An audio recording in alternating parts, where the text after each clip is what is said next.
El silencio en el gran salón de la mansión Vargas no era paz, sino la calma tensa que precede a la tormenta más devastadora.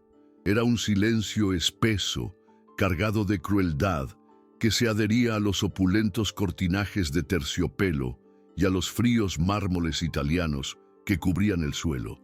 En el centro de todo, como un cordero sacrificial, en un altar de oro y poder, se encontraba doña Elvira, una anciana de cabellos de plata y mirada perdida en los laberintos de su propia mente. Sus manos, frágiles y temblorosas, sostenían una pequeña caja de música de plata, un tesoro familiar de valor incalculable. Frente a ella, imponente y gélida como una estatua de hielo, estaba Sofía Montenegro, la señora de la casa, cuya belleza era sólo comparable a la inmensidad de su desprecio. Sus ojos, dos fragmentos de obsidiana, estaban fijos en la anciana. «Ladrona», siseó Sofía, y esa única palabra, cargada de un veneno destilado durante años de arrogancia, rompió el silencio y el alma de la única persona que corrió para defender a la indefensa mujer, su hija, Lucía. Lucía Ramos sintió como el aire se escapaba de sus pulmones, como si la palabra de Sofía hubiera sido un golpe físico directo a su estómago. Dejó caer con un estrépito sordo la bandeja de plata que llevaba, pero nadie pareció notarlo, pues todas las miradas estaban clavadas en la escena central. Corrió sin pensar, interponiéndose entre la furia de la señora Montenegro y la frágil figura de su madre. Doña Elvira, sumida en la niebla del Alzheimer, no comprendía la acusación. Solo sentía el miedo, una emoción primaria que sus ojos vidriosos reflejaban con una claridad desgarradora. Se aferró a la pequeña caja de música como si fuera el último vestigio de un recuerdo feliz, un ancla en el océano embravecido de su confusión. Para Sofía, esa caja no era solo un objeto, era el símbolo del linaje Vargas, un linaje al que ella se había aferrado con uñas y dientes y no permitiría que una anciana senil lo mancillara. «No la toque, señora Sofía. Mi madre no ha robado nada», exclamó Lucía, su voz temblando no de miedo, sino de una rabia impotente que ardía en su pecho. Se plantó frente a la imponente figura de Sofía, un escudo humano menudo, pero con una determinación de acero. Sofía soltó una risa fría, un sonido cortante y desprovisto de cualquier calidez humana, que resonó en el vasto salón de la mansión ubicada en el corazón de las lomas de Chapultepec. ¿Defenderla? A esta vieja insolente que se atreve a poner sus sucias manos en lo que no es suyo. Esta caja de música perteneció a la abuela de mi esposo. Vale más que tu vida entera y la de esta cosa, escupió Sofía, señalando a doña Elvira con un dedo enjollado que temblaba de ira contenida. La crueldad en su voz era tan palpable que parecía solidificarse en el aire, creando una atmósfera irrespirable y opresiva. En medio de la confrontación, la pequeña caja de música resbaló de las manos temblorosas de doña Elvira. El impacto contra el suelo de mármol fue un sonido metálico y seco, seguido por el tintineo agudo de un mecanismo roto. El silencio que siguió fue aún más pesado que el anterior. La música que había deleitado a generaciones de la familia Vargas se había callado para siempre, y ese silencio pareció un presagio funesto. El rostro de Sofía se contorsionó en una máscara de furia pura. «¡Lo has roto! ¡Inútil! Ahora sí que lo pagarás caro», gritó, avanzando hacia doña Elvira con la intención de agarrarla. Pero Lucía no se movió, sus ojos fijos en los de Sofía, un desafío silencioso que la señora de la casa no esperaba de una simple empleada. La tensión era un hilo a punto de romperse, un duelo de voluntades en medio del lujo más insultante. Oculto en el umbral que conectaba el salón con su despacho, Mateo Vargas observaba la escena, paralizado. Había sido atraído por los gritos y ahora era un testigo involuntario de la crueldad sin límites de su propia esposa.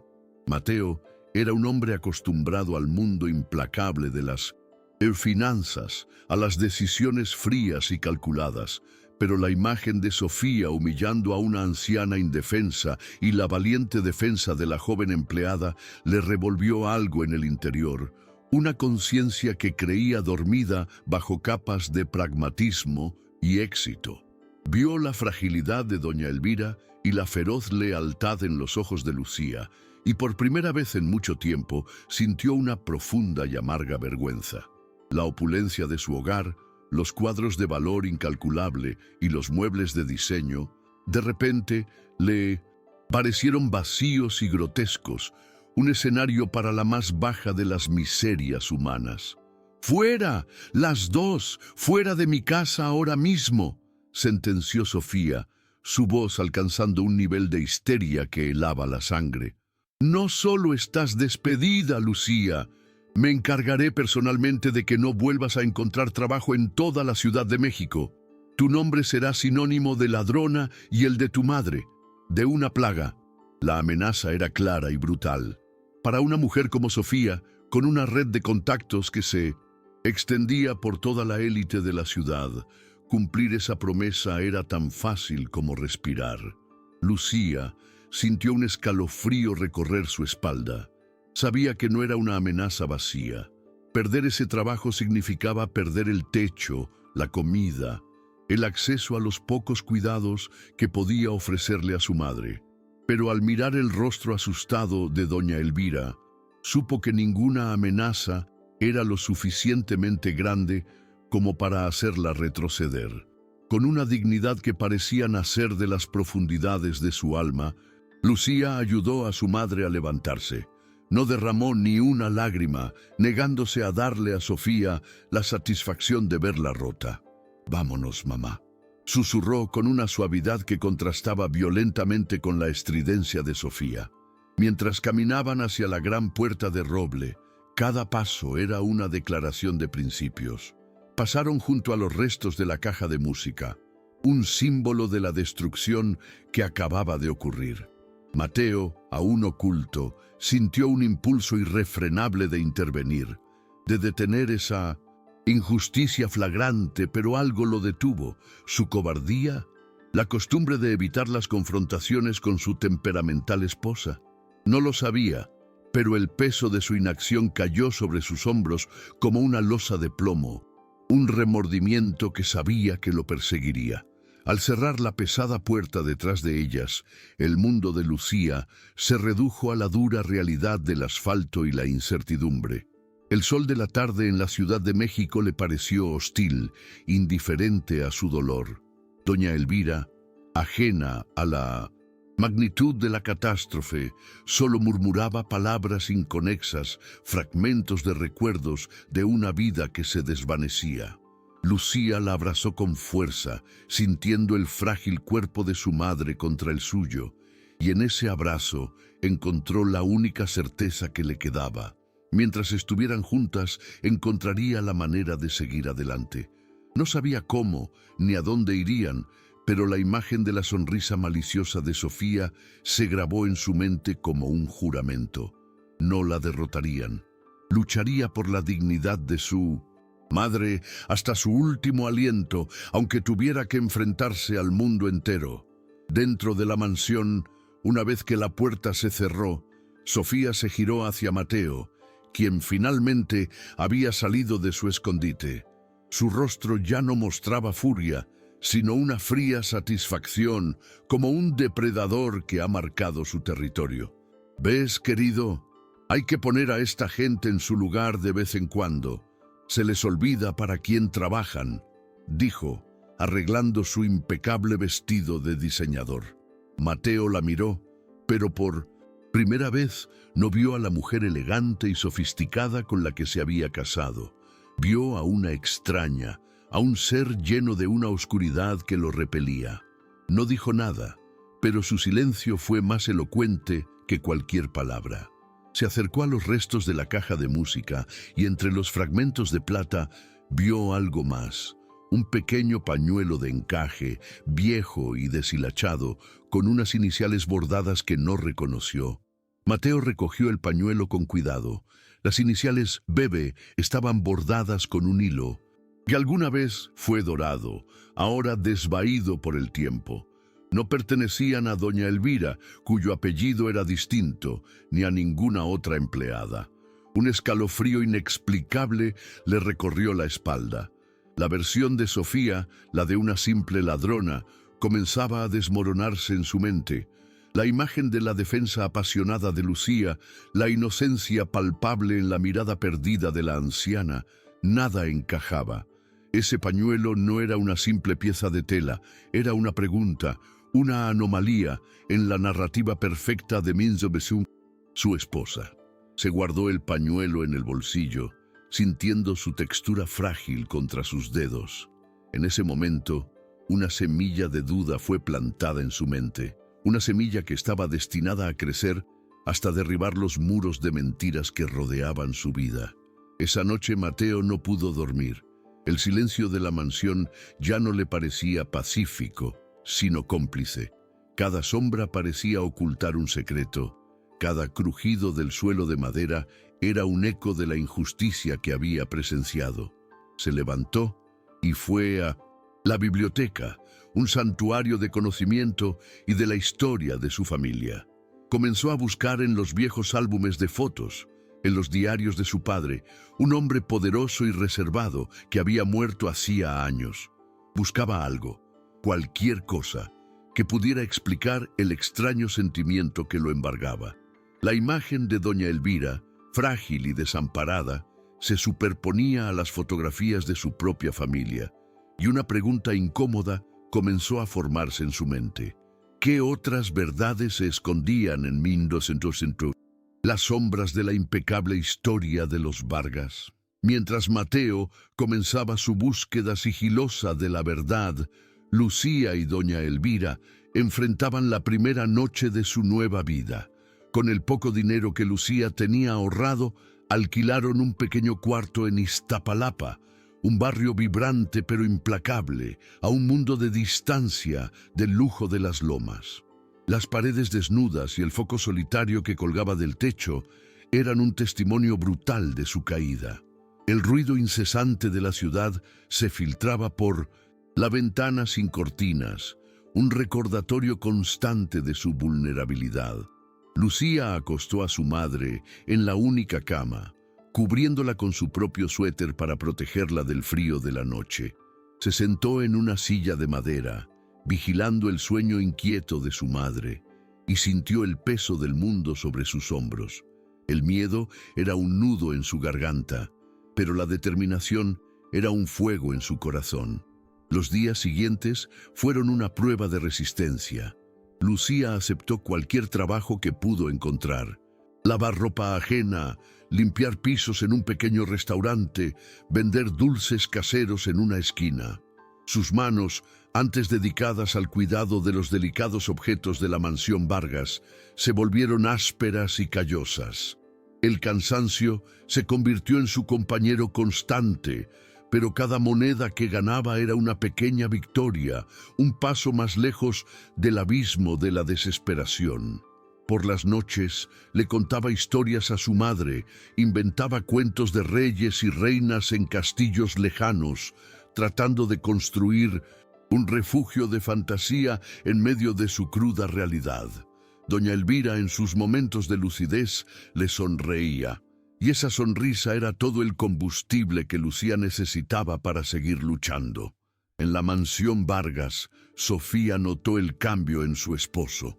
Mateo estaba más distante, más silencioso. Pasaba horas en la biblioteca y hacía llamadas telefónicas en voz baja. Su aguda intuición, forjada en años de manipulación, le dijo que algo andaba mal. «Sigues pensando en esa gentuza, ¿verdad?», le espetó una noche durante la cena. «No entiendo tu fascinación por la miseria, Mateo. Ya nos deshicimos de ellas. Es página pasada». Pero Mateo no respondió. Su mente estaba absorta en un rompecabezas que no podía resolver. Había encontrado una vieja fotografía de su padre con una mujer joven cuya sonrisa le resultaba extrañamente familiar. No había ningún nombre escrito en el reverso, solo una fecha, 1975. Esa imagen, junto con el pañuelo, se convirtió en su obsesión. Sintiendo que su control se debilitaba, Sofía decidió pasar a la ofensiva. Realizó un par de llamadas a periodistas de sociales, amigos que le debían favores. Sutilmente filtró una historia distorsionada.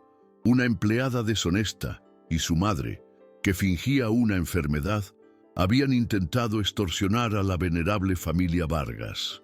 La historia, aunque no mencionaba nombres, era lo suficientemente específica como para que cualquiera en su círculo supiera a quién se refería. Era una estrategia cruel y calculada. Envenenar el pozo. Asegurarse de que si Lucía alguna vez intentaba hablar, nadie le creería. Quería aniquilar no solo su sustento, sino también su reputación, dejándola completamente aislada y sin poder. El veneno de Sofía no tardó en hacer efecto. Lucía comenzó a notar las miradas de reojo, los susurros a sus espaldas. Un par de ofertas de trabajo temporal se desvanecieron sin explicación. La dueña del restaurante donde limpiaba por las noches le dijo que ya no necesitaba sus servicios. El muro de la difamación, invisible pero impenetrable, se estaba levantando a su alrededor. Se sintió atrapada, como si luchara contra un fantasma. No entendía de dónde venía el ataque, pero sentía sus consecuencias en la escasez de comida en su mesa y en la creciente ansiedad que le oprimía el pecho. La crueldad de Sofía la había seguido hasta los rincones más humildes de la ciudad, una sombra larga y oscura de la que no podía escapar. Desesperada, Lucía decidió hacer algo que se había prometido no hacer: volver a la mansión, no para pedir clemencia, sino para exigir el pago de su último mes de trabajo, un dinero que le pertenecía por derecho y que ahora necesitaba con urgencia. Se paró frente a la imponente reja, sintiéndose pequeña e insignificante. Para su sorpresa, Sofía misma salió a recibirla como si la estuviera esperando. Su sonrisa era una mezcla de triunfo y desdén. «¡Qué descaro el tuyo, volver a arrastrarte hasta aquí!», dijo Sofía, su voz goteando sarcasmo. «No tienes vergüenza». La humillación era pública. Un jardinero y otro miembro del personal observaban desde la distancia, desviando la mirada con incomodidad. «Solo vengo por el sueldo que se me debe, señora. Es mi derecho», respondió Lucía, manteniendo la cabeza en alto a pesar del nudo en la garganta. Sofía soltó una carcajada. «¿Tu derecho? Tu único derecho es desaparecer de mi vista. Has manchado el nombre de esta familia con tus mentiras y ahora vienes a exigir dinero. Eres una oportunista, igual que tu madre. Lárgate de aquí antes de que llame a la policía y te acuse de allanamiento y acoso. Y créeme, mi palabra contra la tuya, no tienes ninguna oportunidad». Cada palabra era un golpe, diseñado para desmoralizarla, para hacerla sentir impotente, y por un momento casi lo logró. La injusticia era tan abrumadora que sintió que sus rodillas flaqueaban, pero entonces Lucía pensó en su madre, en su fragilidad, en su inocencia, y esa imagen le dio una fuerza que no sabía que poseía. «Usted puede tener todo el dinero y el poder del mundo, señora», replicó con una voz baja pero firme, una voz que resonó con la fuerza de la verdad. «Pero jamás tendrá la paz que da una conciencia tranquila. Mi madre es inocente, y esa es la única verdad que importa. Y esa verdad, tarde o temprano, encontrará su camino, por más que intente enterrarla bajo sus mentiras y su dinero». Dicho esto, se dio la vuelta y se marchó, dejando a Sofía momentáneamente sin palabras, sorprendida por la inesperada muestra de resistencia. Lucía no había conseguido el dinero, pero se había llevado algo mucho más valioso: la certeza de su propia integridad. Mientras tanto, La investigación de Mateo había llegado a un punto muerto. Los diarios de su padre eran crípticos, llenos de alusiones a un gran error y a una sombra que lo perseguía, pero sin detalles concretos. La fotografía de la mujer desconocida seguía siendo un misterio. Sintiéndose frustrado, decidió que necesitaba ayuda profesional.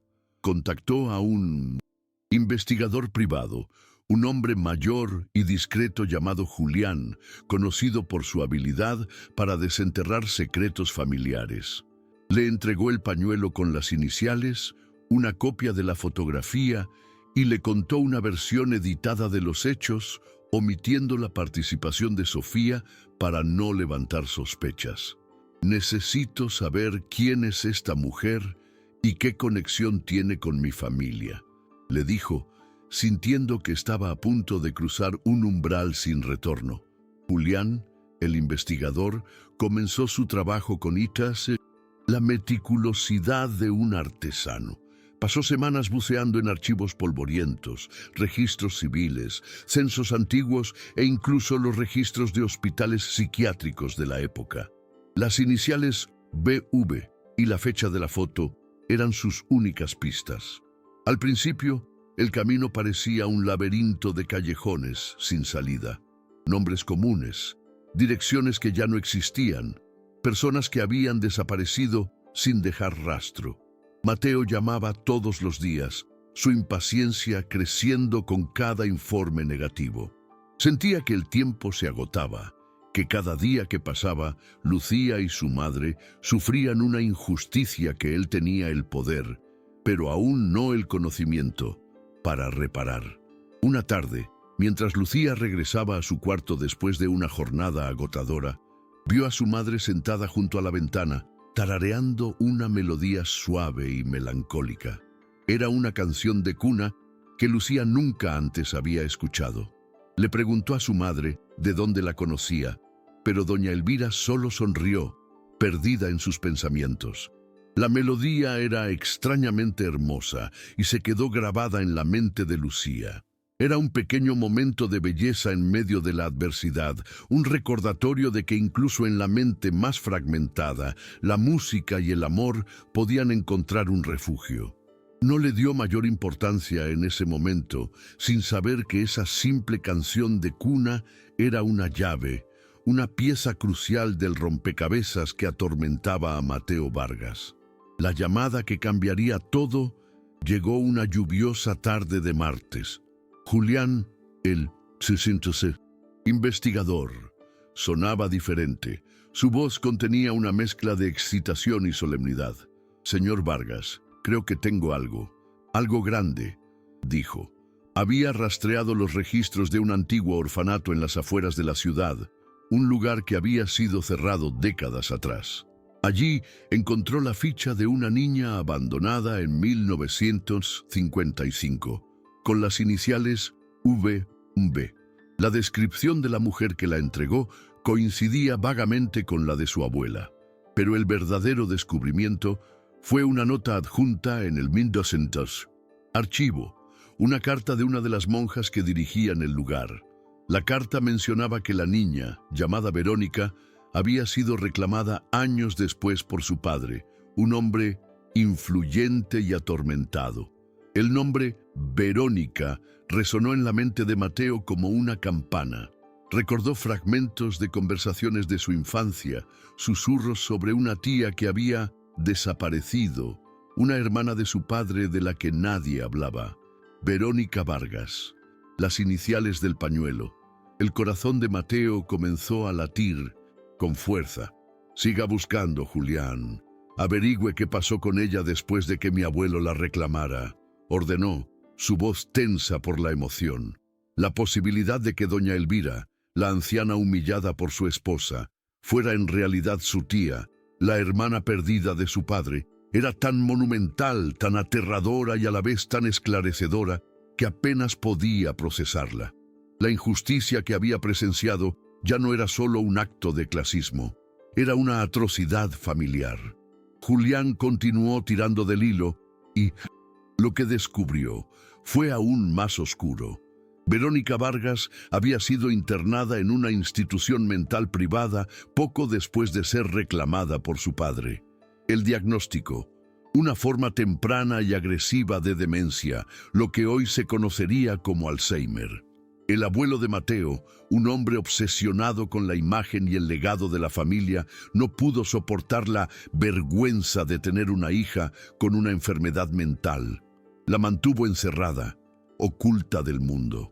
Y después de su muerte, el padre de Mateo, siguiendo el mismo patrón de negación, la trasladó a una institución pública más modesta, borrando lentamente su conexión con la familia, hasta que, para todos los efectos, Verónica Vargas dejó de existir. Había sido abandonada, borrada de la historia familiar por la misma gente que debía protegerla. Mateo recibió el informe final de Julián en su despacho. Leyó los documentos con manos temblorosas, el acta de nacimiento de Verónica, los registros de las instituciones, los testimonios de antiguas enfermeras. Todo encajaba. La mujer de la fotografía era su tía Verónica en su juventud, antes de que la enfermedad la consumiera. Y doña Elvira era, sin lugar a dudas, esa misma mujer, envejecida y maltratada por la vida y el olvido. Una oleada de rabia y un profundo dolor lo invadieron. Rabia contra su padre y su abuelo por su crueldad, y un profundo y desgarrador dolor por la vida que le habían robado a su tía. Y luego, la rabia se centró en Sofía.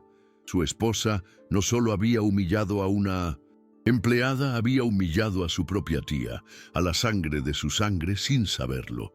La ironía era tan cruel, tan retorcida, que le quitó el aliento. La verdad lo golpeó con la fuerza de un tren de carga. Se sintió cómplice de un crimen que se había extendido por generaciones. El silencio de su familia, su propia ignorancia, habían permitido que esta tragedia continuara. Ahora entendía el gran error del que hablaba su padre en sus diarios. No era un mal negocio, era el abandono de su propia hermana. Se levantó y caminó por la biblioteca, sintiendo el peso de la historia familiar en cada libro y cada retrato. Ya no podía ser un espectador pasivo. Tenía que enmendar este error. Tenía que encontrar a Lucía y a su tía y devolverles la dignidad que su familia les había arrebatado. Su misión ya no era solo una cuestión de conciencia, era una cuestión de sangre, de honor y de una justicia largamente postergada. El primer paso era encontrar su paradero. Le pidió a Julián que utilizara todos sus recursos para localizar a Lucía Ramos y a doña Elvira. No sería fácil, se habían desvanecido en la inmensidad de la ciudad. Mientras Julián trabajaba, Mateo comenzó a planear su siguiente movimiento. Sabía que enfrentarse a Sofía directamente sería un desastre. Ella lo negaría todo, usaría su influencia para desacreditarlo, lo pintaría como un loco.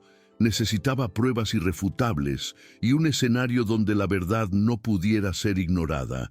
Y entonces recordó la gala benéfica anual de la Fundación Vargas, el evento social más importante del año, organizado por la propia Sofía. Sería en 2 semanas. Ese sería su escenario. Allí, frente a toda la élite de México, expondría la verdad. Mientras Mateo planeaba su jugada, la vida de Lucía se volvía cada vez más precaria. Sin un trabajo estable, el dinero se estaba acabando. Había días en que solo comía una vez para asegurarse de que su madre tuviera suficiente. La desesperación comenzó a filtrarse por las grietas de su determinación. Una noche, mientras observaba a su madre dormir, se sintió abrumada por la soledad y la impotencia.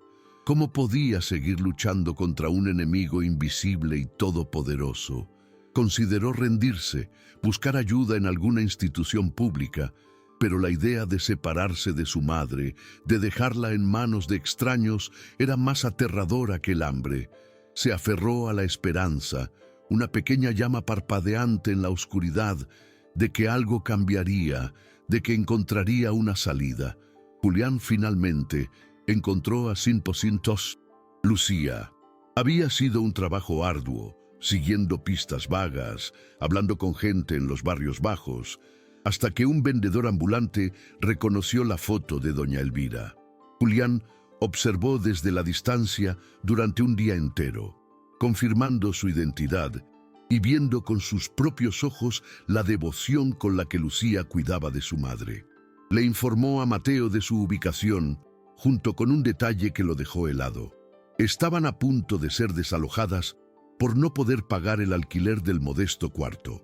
El tiempo se había acabado. Mateo supo que tenía que actuar de inmediato, pero de una manera que no alertara a Sofía y no arruinara su plan para la gala. Mateo ideó un plan discreto. A través de una organización benéfica de fachada que creó de la noche a la mañana, envió a una trabajadora social a visitar a Lucía. La mujer, instruida por Mateo, le ofreció ayuda. Un nuevo apartamento, más grande y limpio, en una mejor zona, y una suma de dinero para cubrir sus gastos inmediatos. Le dijo que su caso había sido seleccionado al azar por un benefactor anónimo conmovido por las historias de personas que cuidaban a familiares enfermos. Lucía, al principio, desconfió. Parecía demasiado bueno para ser verdad, pero la desesperación de su situación y la amabilidad genuina de la trabajadora social la convencieron de aceptar. Sintió una inmensa gratitud hacia ese extraño benefactor, sin imaginar ni por un segundo quién estaba realmente detrás de ese acto de generosidad. El traslado al nuevo apartamento fue como entrar en otro mundo. Era un lugar pequeño y sencillo, pero estaba limpio, tenía muebles decentes y, lo más importante, era seguro. Por primera vez en semanas, Lucía pudo respirar hondo sin sentir el peso aplastante de la supervivencia. Pudo comprarle a su madre la comida que le gustaba y medicinas que antes no podía permitirse. La salud de doña Elvira mejoró ligeramente con el cambio de ambiente. Sus periodos de confusión se hicieron menos frecuentes. Lucía sintió que una pequeña ventana de esperanza se abría en su vida. Agradeció al universo, a ese benefactor anónimo, por darles un respiro, una oportunidad de recuperar un poco de la normalidad que les habían robado. Desde la distancia, Mateo supervisaba todo, asegurándose de que tuvieran todo lo que necesitaban. Verlas a salvo le quitó un peso de encima, pero también avivó su furia contra Sofía y su determinación de hacer justicia. Pasó los días previos a la gala preparando meticulosamente su revelación. Reunió todos los documentos que Julián había encontrado, hizo copias, digitalizó la vieja fotografía y los registros. Pero sentía que faltaba algo, una pieza final que hiciera la verdad innegable. Algo que conectara el pasado de Verónica con el presente de doña Elvira de una manera emocional y poderosa. Y entonces recordó la historia que Lucía había contado sin saberlo a través de la trabajadora social, la canción de cuna que su madre a veces tarareaba. Mateo recordó esa misma canción de cuna. Su padre solía tararearla en raras ocasiones, cuando creía que nadie lo escuchaba. Siempre había pensado que era solo una vieja melodía, pero ahora entendía. Era la canción que su madre, la abuela de Mateo, les cantaba a él y a su hermana Verónica cuando eran niños. Era un secreto auditivo, una reliquia familiar transmitida a través de la música. Se dio cuenta de que esa era la pieza que necesitaba. Le pidió a la trabajadora social que, con la excusa de grabar testimonios para la fundación, grabara discretamente a doña Elvira tarareando la melodía. La grabación, de baja calidad pero clara, se convirtió en la prueba más emotiva y devastadora de todas. Mientras tanto, Lucía se enteró de la gala benéfica de la Fundación Vargas a través de un anuncio en el periódico. El evento, que celebraba la generosidad de Sofía Montenegro, era una bofetada a todo lo que había sufrido. Una idea audaz y peligrosa comenzó a formarse en su mente. Tenía que ir. Tenía que enfrentarse a ellos, no con violencia, sino con su presencia. Quería que Mateo Vargas, el hombre que había permanecido en silencio mientras su esposa las destruía, la viera a los ojos.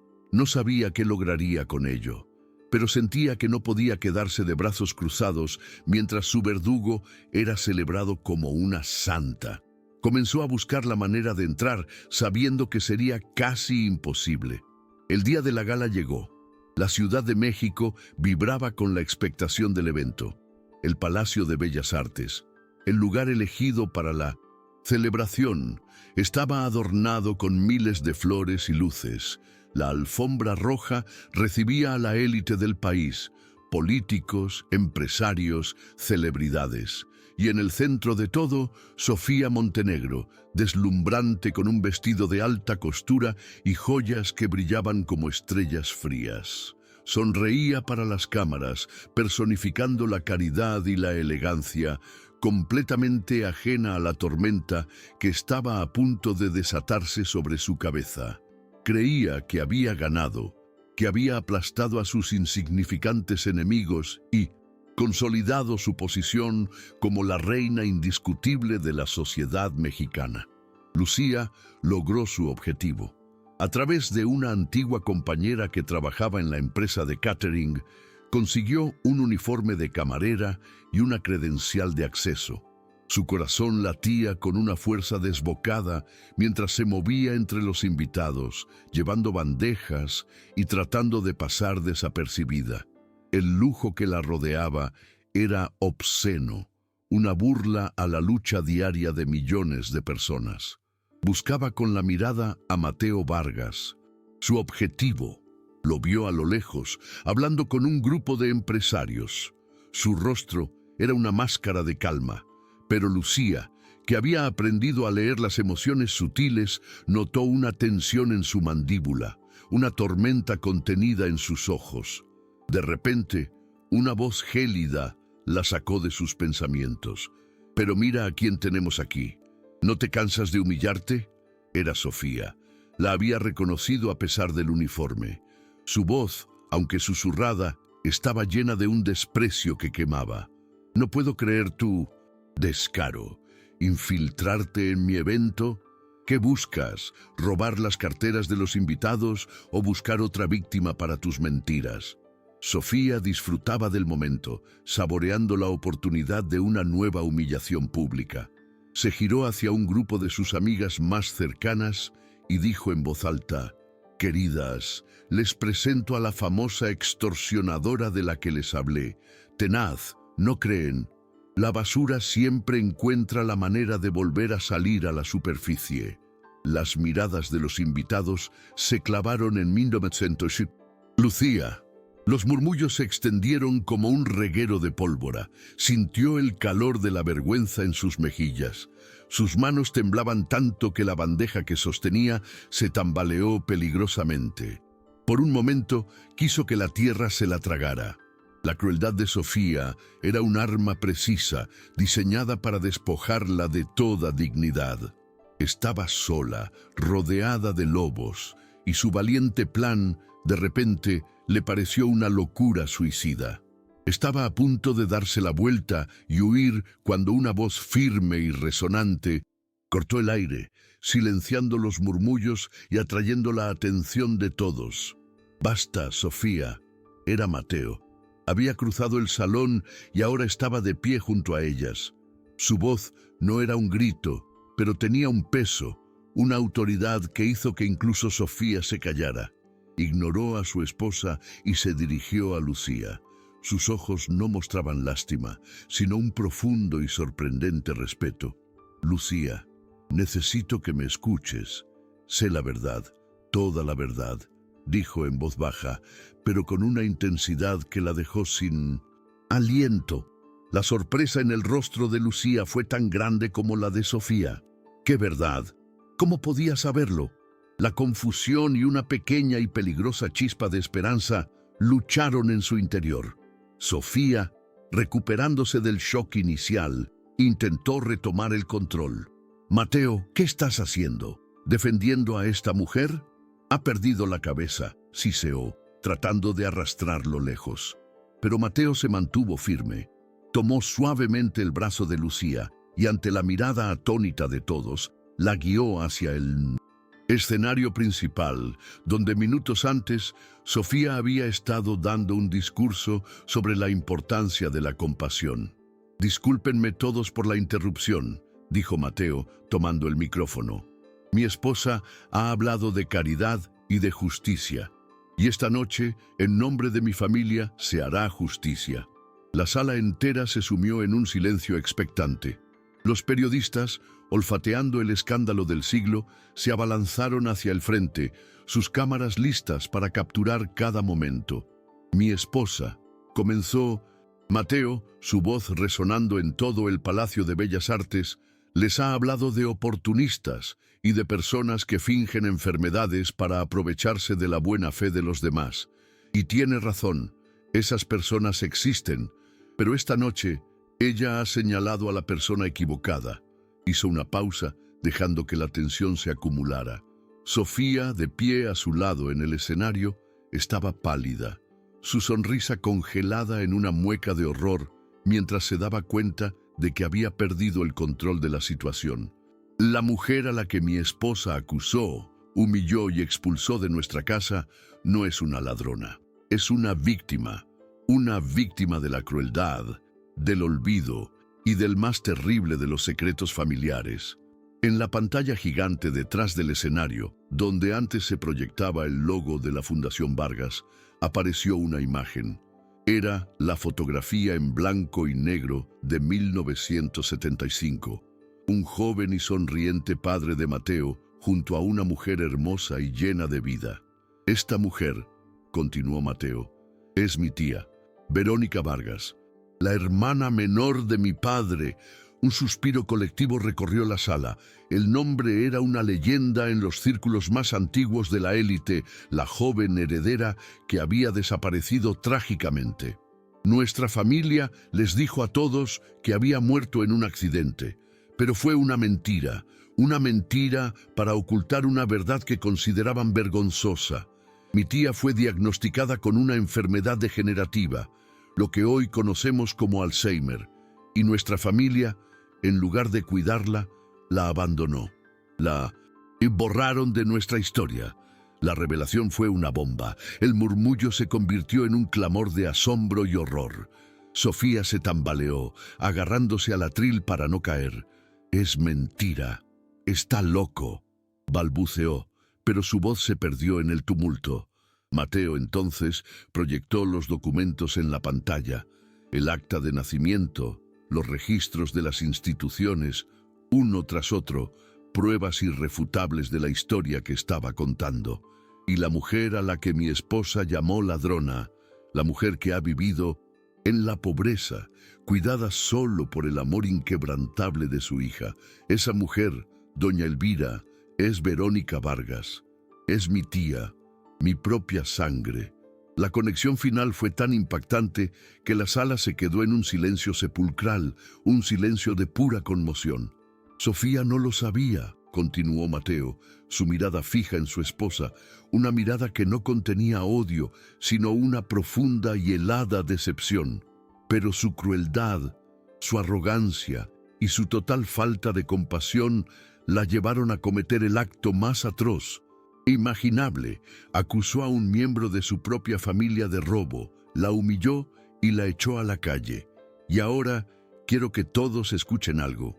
Del sistema de sonido del auditorio surgió una melodía, la grabación de la canción de cuna tarareada por doña Elvira. Mateo miró a los miembros más antiguos de la alta sociedad. Algunos de ustedes reconocerán esta canción. Es la que mi abuela nos cantaba. Es la prueba viviente, el eco de una memoria que ni la enfermedad ni la crueldad pudieron borrar en completo. Ese fue el golpe de gracia. La canción de cuna, tan íntima y familiar, era más poderosa que cualquier documento. Rompió la última barrera de negación. Las lágrimas rodaban por las mejillas de Lucía, lágrimas de validación, de tristeza y de un alivio tan inmenso que la dejó sin fuerzas. La verdad de su madre, su verdadera historia, había sido revelada de la manera más pública y dramática posible. Ya no eran las parias, las mentirosas, eran las víctimas de una injusticia histórica. Sofía, completamente rota, intentó huir del escenario, pero los periodistas la rodearon como una jauría, sus flashes disparando sin piedad, capturando el derrumbe de la reina de la sociedad. Su mundo de apariencias se había hecho añicos en cuestión de minutos. Mateo, con la voz quebrada por la emoción, concluyó su discurso. Esta noche, la Fundación Vargas cambia de rumbo. En lugar de donaciones para limpiar una imagen manchada, dedicaré mi vida y mi fortuna a enmendar el error de mi familia. Anuncio la creación del Hogar Verónica Vargas, un refugio para todas las personas que, como mi tía, han sido olvidadas por la sociedad y por sus propias familias. Un lugar donde la dignidad y la memoria serán protegidas por encima de todo. Y la primera directora de esta fundación, si acepta, será la única persona que ha demostrado un amor y una lealtad incondicionales. Lucía Ramos, la verdadera heredera de la compasión en esta historia. Un aplauso atronador estalló en la sala. Un aplauso no por el dinero, sino por la verdad, por la justicia y por la valiente joven que había luchado sola contra el mundo. El escándalo fue monumental. Al día siguiente, todos los periódicos y noticieros del país llevaban la historia en sus portadas. La caída de Sofía Montenegro fue tan espectacular como su ascenso. Sus amigos le dieron la espalda, sus contratos de patrocinio fueron cancelados y se vio obligada a encerrarse en la mansión, que ahora se sentía como una jaula dorada.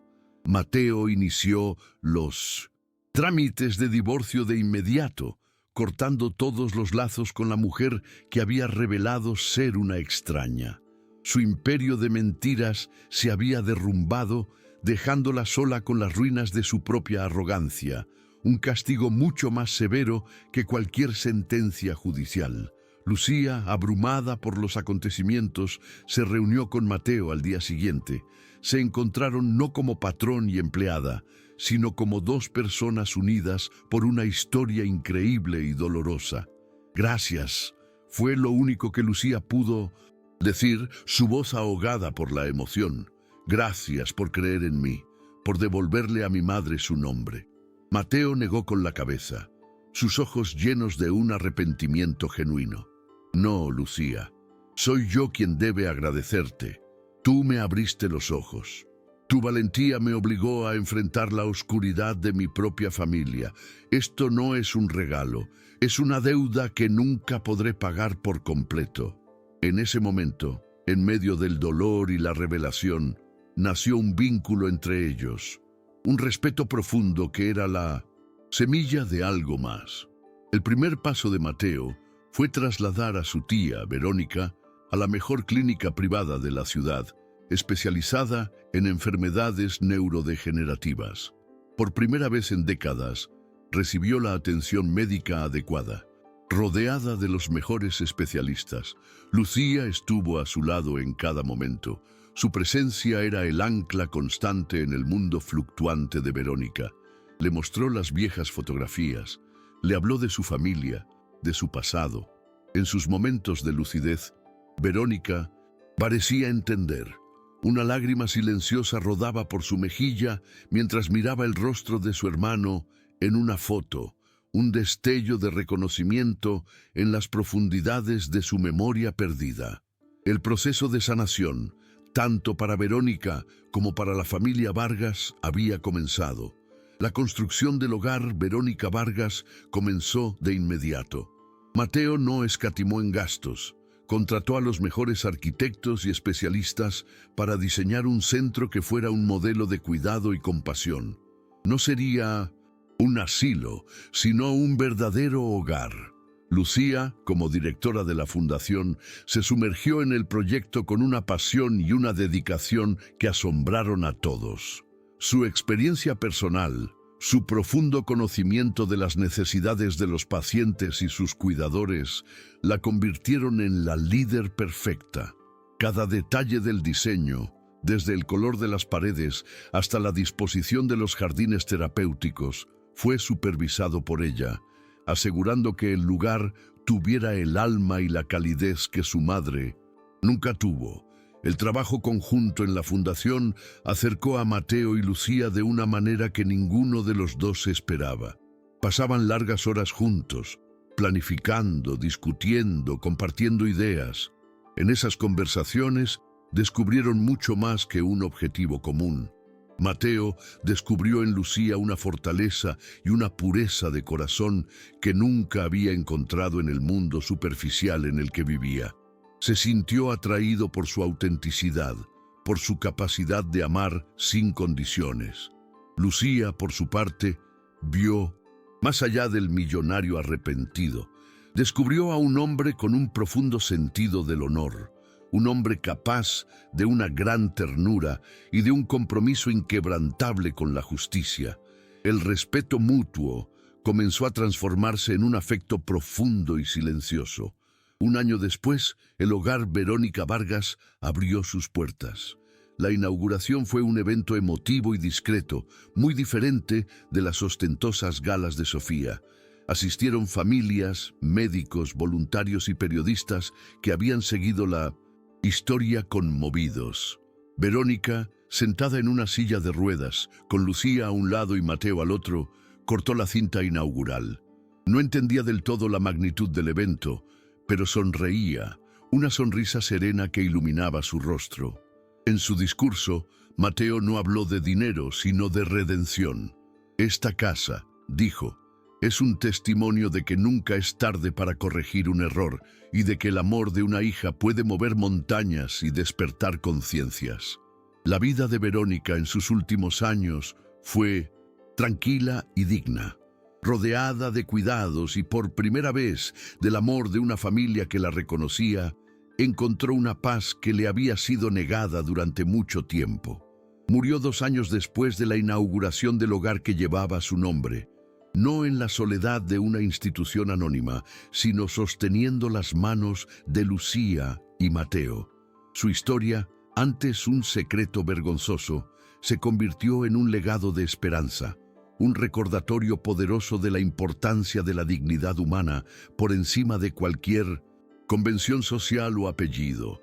Su vida, aunque marcada por la tragedia, finalmente encontró su propósito en la inspiración que brindó a miles de personas. Una tarde, en los jardines del hogar, bajo la sombra de un jacarandá en flor, Mateo se arrodilló frente a Lucía. No había un anillo de diamantes ostentoso en sus manos, sino una sencilla medalla de plata con las iniciales BV grabadas. Este símbolo, dijo, su voz embargada por la emoción, representaba un secreto y una vergüenza. Gracias a ti, ahora representa el honor, la redención y el amor. Me enseñaste lo que es la verdadera fortaleza y me diste una razón para ser un hombre mejor. Quiero pasar el resto de mi vida a tu lado, construyendo este legado juntos. Lucía, ¿quieres casarte conmigo? Las lágrimas de Lucía esta vez no eran de dolor, sino de una felicidad pura y abrumadora. Sí, Mateo, sí quiero, susurró, sellando su historia no con un final, sino con un nuevo y hermoso comienzo. Su boda fue una ceremonia íntima en esos mismos jardines, rodeados por los residentes del hogar, su nueva y extensa familia. No hubo lujos ni ostentación, solo la celebración de un amor que había nacido de las cenizas de la injusticia y florecido en el terreno fértil de la compasión. Juntos, continuaron expandiendo la labor de la fundación, abriendo más hogares por todo México, convirtiendo el nombre de Verónica Vargas en un sinónimo de esperanza para los ancianos olvidados. La historia de la empleada que desafió a la poderosa señora, del millonario que despertó de su letargo y de la tía perdida que fue encontrada, se convirtió en una leyenda moderna en la Ciudad de México. Un cuento que recordaba a todos que la verdadera riqueza no se mide en pesos, sino en la capacidad de amar, perdonar y defender la dignidad de los demás. El legado de Sofía Montenegro fue el olvido. Despojada de su fortuna en el divorcio y repudiada por la sociedad que una vez la adoró, vivió sus días en una soledad autoimpuesta, una sombra amargada, en una mansión que ya no representaba poder, sino fracaso. Su nombre solo se mencionaba en susurros como una advertencia, el ejemplo perfecto de cómo la arrogancia y la crueldad pueden llevar a la propia destrucción. El eco de su risa fría se desvaneció, reemplazado por el sonido de las risas y la música en los hogares que llevaban el nombre de la mujer a la que intentó destruir. Una justicia poética y definitiva que ni todo su dinero podría haber comprado ni evitado. 5 años después, Lucía y Mateo caminaban por el jardín principal del primer hogar, llevando de la mano a su pequeña hija, a quien llamaron Verónica. La niña, con los ojos valientes de su madre y la sonrisa amable de su padre, crecía en un mundo donde la compasión era la lección más importante. Se detuvieron frente a una fuente de piedra donde una flor de lis, el antiguo símbolo de la familia Vargas, estaba grabada. Una mariposa de alas vibrantes se posó delicadamente sobre ella. La imagen era un cuadro perfecto, la síntesis de su viaje. Demostraba que la verdad, como un río caudaloso, siempre encuentra su camino, y que el amor, cuando es verdadero, tiene el poder no solo de sanar las heridas más profundas, sino de construir un futuro más justo y esperanzador para todos. La historia de Lucía no fue solo una de superación personal, sino un catalizador de cambio social. Inspirados por la labor de la Fundación Verónica Vargas, otros empresarios y filántropos en México comenzaron a dirigir su atención y recursos hacia la población de la tercera edad, un sector históricamente desatendido. Se crearon nuevas leyes de protección al anciano y se lanzaron campañas de concienciación sobre el Alzheimer y otras enfermedades degenerativas. La valiente defensa de Lucía por su madre en aquel salón opulento había generado ondas que se extendieron mucho más allá de los muros de la mansión, tocando innumerables vidas y demostrando que un solo acto de coraje, por pequeño que parezca, puede encender una revolución de bondad. Mateo, por su parte, nunca olvidó la lección que aprendió. Transformó por completo la filosofía de las empresas Vargas, implementó programas de responsabilidad social, mejoró las condiciones laborales de sus empleados y se aseguró de que una parte significativa de las ganancias se destinara siempre a la fundación. Se convirtió en un líder empresarial respetado no solo por su astucia financiera, sino por su integridad y su compromiso con la comunidad. A menudo decía en sus conferencias: "Mi mayor activo nunca estuvo en la bolsa de valores, sino en la lección de humildad que aprendí de la mujer que limpiaba mi casa y que resultó ser más rica en espíritu que cualquier millonario que haya conocido". Y así, la memoria de Verónica Vargas, la mujer que fue borrada, se inmortalizó, no en un frío mausoleo de mármol, sino en las sonrisas de los miles de ancianos que encontraron un refugio en los hogares que llevaban su nombre. Su tragedia personal se transformó en un triunfo colectivo. La caja de Minundus, música rota en el suelo de la mansión, no fue el final de la música, sino el comienzo de una nueva sinfonía. Una sinfonía de justicia, redención y amor inquebrantable que seguiría resonando por generaciones. Un recordatorio eterno de que la dignidad es el único tesoro que, una vez encontrado, nunca puede ser arrebatado. El proceso de adaptación de Verónica, incluso en la clínica de lujo, fue un camino lleno de desafíos emocionales tanto para ella como para Lucía. Había días en que la niebla de su mente era tan espesa que no reconocía a su propia hija, llamándola por nombres de personas de su lejana juventud. En esos momentos, Lucía sentía una punzada de dolor agudo, un recordatorio de todo lo que la enfermedad le había robado. Sin embargo, en lugar de desesperarse, se sentaba a su lado durante horas, sosteniendo su mano y hablándole con una paciencia infinita. Le leía poemas que su madre amaba en su juventud y le ponía la música clásica que, según los terapeutas, ayudaba a calmar su ansiedad. Cada pequeño gesto de conexión, una sonrisa fugaz, un apretón de manos, era una victoria que Lucía atesoraba en lo más profundo de su corazón. La transición de Lucía de cuidadora a tiempo completo a directora de una fundación multimillonaria no fue sencilla. Al principio se sintió abrumada por la responsabilidad. Las reuniones con arquitectos, abogados y financieros eran un mundo completamente ajeno a ella. Dudó de sus propias capacidades, sintiendo que no pertenecía a ese círculo de poder y conocimiento técnico. Fue Mateo quien, con una fe inquebrantable en ella, la guió a través de ese proceso. Se convirtió en su mentor, explicándole los conceptos complejos con sencillez y animándola a confiar en su instinto y en su experiencia de vida, que era mucho más valiosa que cualquier título universitario.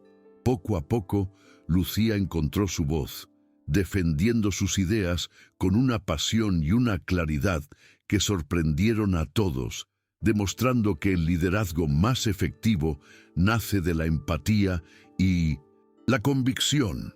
La noticia de la boda de Mateo y Lucía fue recibida con una mezcla de sorpresa y admiración por la sociedad mexicana.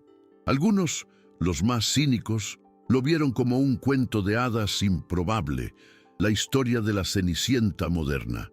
Pero la mayoría entendió que su unión era algo mucho más profundo. No era la unión de la riqueza y la pobreza, sino la alianza de dos almas que se habían encontrado en la búsqueda de la justicia. Su historia de amor se convirtió en un símbolo de esperanza, una prueba de que las barreras sociales, por altas que parezcan, pueden derrumbarse ante la fuerza de la autenticidad y el respeto mutuo. Se convirtieron en un ejemplo a seguir. Una pareja que utilizaba su plataforma no para la ostentación, sino para el servicio. El primer residente en entrar al hogar Verónica Vargas, después de la propia Verónica, fue un anciano llamado Don Ramiro, un ex carpintero que había sido encontrado viviendo en las calles después de que su familia lo abandonara. Su historia era desgarradora, una de tantas que se repetían en silencio por toda la ciudad. Lucía lo recibió personalmente en la puerta, y al ver la gratitud y el alivio en sus ojos llorosos, supo que todo el sufrimiento, cada humillación y cada lágrima había valido la pena. Vio en don Ramiro el reflejo de su propia madre, el reflejo de la vulnerabilidad que había jurado proteger. Ese día, el hogar dejó de ser un edificio para convertirse en un santuario, un lugar donde las vidas rotas podían empezar a sanar. Sofía Montenegro, en su aislamiento, intentó en varias ocasiones rehabilitar su imagen.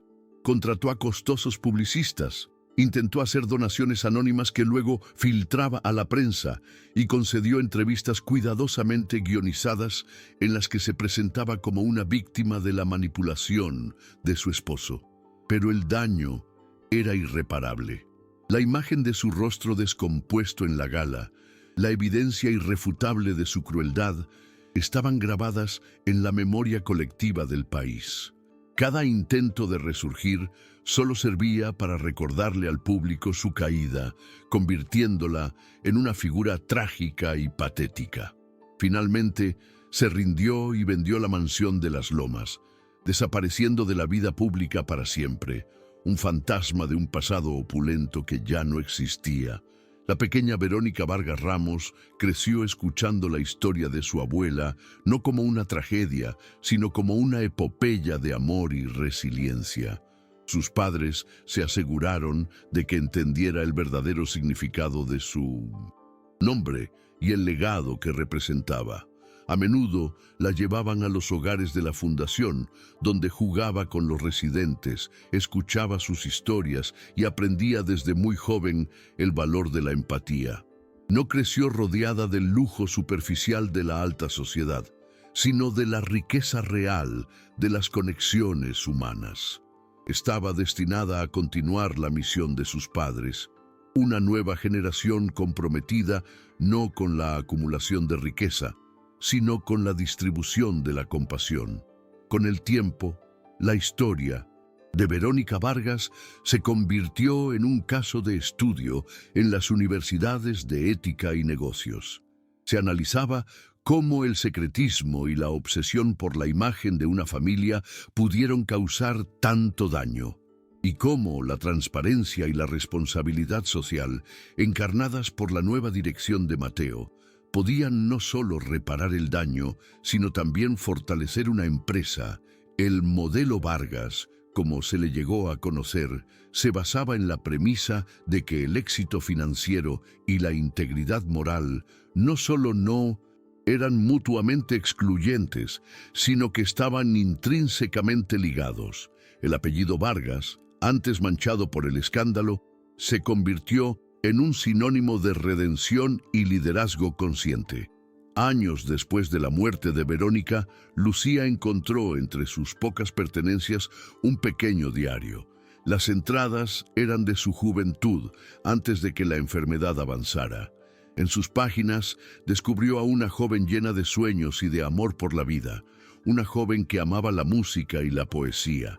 En una de las últimas entradas legibles, Verónica había escrito: «Aunque mi mente se nuble, ruego que mi corazón nunca olvide cómo amar». Lucía leyó esa frase con lágrimas en los ojos. Su madre, a pesar de todo, había cumplido su deseo. Su amor había sobrevivido a la enfermedad, al abandono y al olvido. Y ese amor, transmitido a través de Lucía, había sido la fuerza que, finalmente, había sanado a todos. Mateo a menudo reflexionaba sobre el momento en que se quedó paralizado en el umbral de su despacho, viendo a Sofía humillar a su tía. El recuerdo de su inacción inicial nunca lo abandonó por completo. No lo veía como una fuente de culpa, sino como un recordatorio constante de la facilidad con la que una persona puede volverse complaciente ante la injusticia. Esa memoria era su motor, la fuerza que lo impulsaba a no volver a ser un espectador pasivo nunca más, ni en su vida personal ni en sus negocios. Se aseguró de que la cultura, en todas sus empresas, fomentara la valentía de alzar la voz contra lo incorrecto, creando un ambiente donde la dignidad de cada individuo, desde el conserje hasta el director general, fuera respetada y protegida. La fundación no solo se dedicó a construir hogares, sino también a invertir en la investigación científica para combatir el Alzheimer. Crearon becas para jóvenes neurólogos y financiaron estudios innovadores que buscaban no solo tratar, sino algún día curar la enfermedad que le había robado la memoria a Verónica. Lucía y Mateo entendieron que su misión tenía dos frentes: cuidar de las víctimas presentes y luchar por un futuro en el que hubiera menos víctimas. Su enfoque integral y su compromiso a largo plazo consolidaron a la Fundación Verónica Vargas como una de las instituciones filantrópicas más importantes y respetadas de América Latina, un legado duradero nacido de una dolorosa verdad familiar. El pañuelo de encaje con las iniciales BUMB fue enmarcado y colocado en la entrada del primer hogar. Junto a él, una réplica de la caja de música de plata, reconstruida por los mejores artesanos del país. Estos dos objetos, que habían sido el catalizador de tanto dolor y tanta revelación, se convirtieron en símbolos de la misión de la Fundación. El pañuelo representaba la identidad perdida y recuperada, y la caja de música, que ahora volvía a sonar con su melodía original, simbolizaba la esperanza y la sanación. Eran un recordatorio para todos los que pasaban por allí de que incluso de los fragmentos más rotos de una vida, algo hermoso y lleno de propósito puede ser reconstruido. En el 10º aniversario de la Fundación, se realizó un documental que contaba toda la historia. Se utilizaron entrevistas, material de archivo y dramatizaciones para narrar el viaje desde la cruel acusación en la mansión hasta el florecimiento de los hogares. Lucía y Mateo Accedieron a participar no para glorificarse a sí mismos, sino para asegurarse de que la lección de la historia de Verónica nunca se olvidara. El documental ganó premios internacionales y fue transmitido en todo el mundo, llevando su mensaje de compasión y justicia a una audiencia global. La historia de la familia Vargas se convirtió en una parábola moderna sobre el poder redentor de la verdad y la fuerza indestructible del amor filial.